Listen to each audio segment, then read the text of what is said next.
16 million people died in the First World War. 4 ancient empires, the Russian, Austro-Hungarian, German, and Ottoman, collapsed entirely. By the time the guns fell silent, the political map of the globe had been completely redrawn. No military mastermind planned this global catastrophe. It started because a driver made a mistake.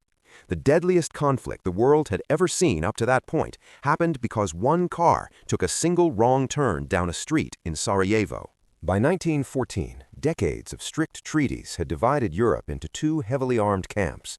On one side stood Austria-Hungary and Germany. On the other were Russia, France, and Britain. If any 2 nations fought, everyone fought. Into this standoff walked Archduke Franz Ferdinand, the heir to the Austro-Hungarian Empire. On June 28th, he decided to visit Sarajevo, the capital of Bosnia. 6 years earlier, his empire had annexed the territory, and the local Slavic population fiercely resented foreign rule. Waiting for him in the crowd were 6 assassins from a secret nationalist group called the Black Hand. Among them was Gavrilo Princip, a 19-year-old student with no professional military training.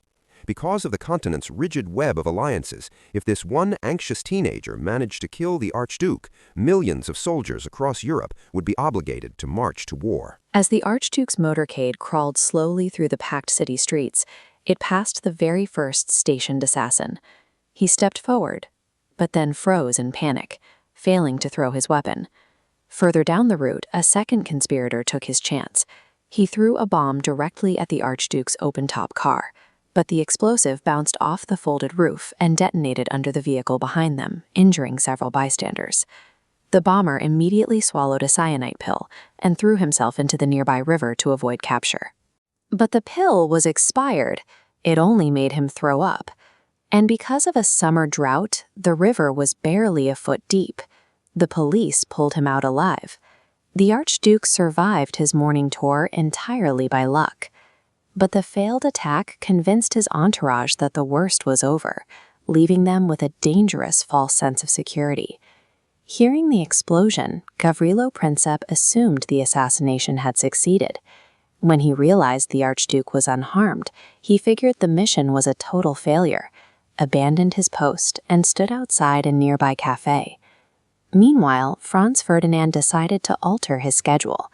He boldly insisted on visiting the injured members of his motorcade at the local hospital. To keep him safe, his staff planned a new, faster route out of the city center. But in the chaos, nobody actually told his driver about the change of plans. The assassins had already scattered and given up.